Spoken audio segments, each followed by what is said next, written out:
बेटा ट्रांसक्रिप्शन भी रेप्लिकेशन की तरह कॉम्प्लीमेंट्री बेस पेयरिंग रूल पर काम करता है। अब ये कॉम्प्लीमेंट्री बेस पेयरिंग रूल क्या है? ये कॉम्प्लीमेंट्री बेस पेयरिंग रूल ही तो यूनिक प्रॉपर्टी में आता है, डीएनए के स्ट्रक्चर में समझाया था।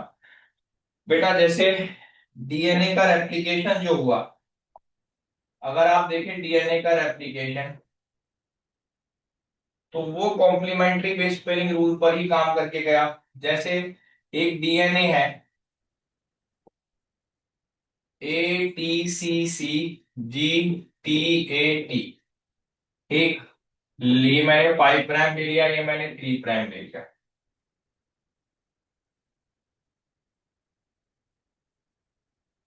टी दूसरा है TAGGCATA, 5 प्राइम 3 प्राइम। अब देखेंगे जरा, इसके अपोजिट जो डॉटर स्ट्रैंड बना था वो ये था TAGGCATA, 5 प्राइम 3 प्राइम। और इसके अपोजिट अपोजिट जो डॉटर स्टैंड बना था वो ये था ATCCGTAT,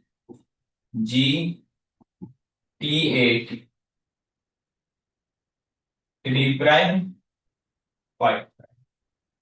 ये ध्यान से देखेंगे, ये क्या है? पेरेंटल। ये क्या है? डॉटर। ये क्या है? डॉटर। ये क्या है? पेरेंटल। तो ऐसे ही तो दो डीएनए बन गए। ठीक है, उस एक डीएनए से दो डीएनए बन गए। कैसे बने?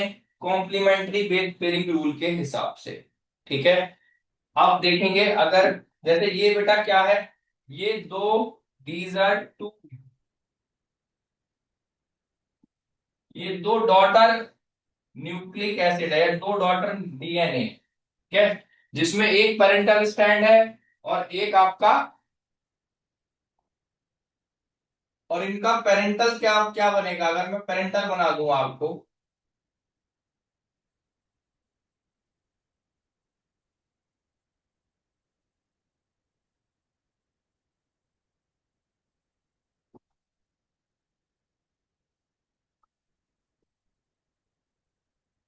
ये रहा पेरेंटल डीएनए, पूरा पेरेंटल डीएनए ये रहा।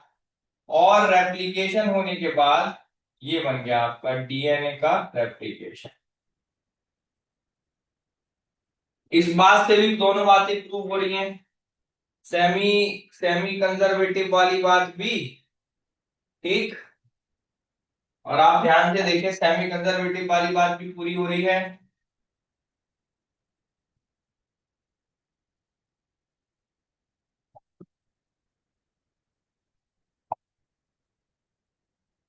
ये डीएनए का रेप्लिकेशन हो।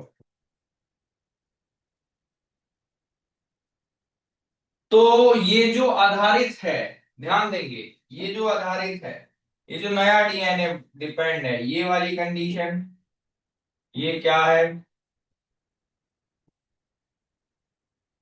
Complementary base pairing. Complementary base pairing के आधार पे ही तो डॉटर स्टैंड बना।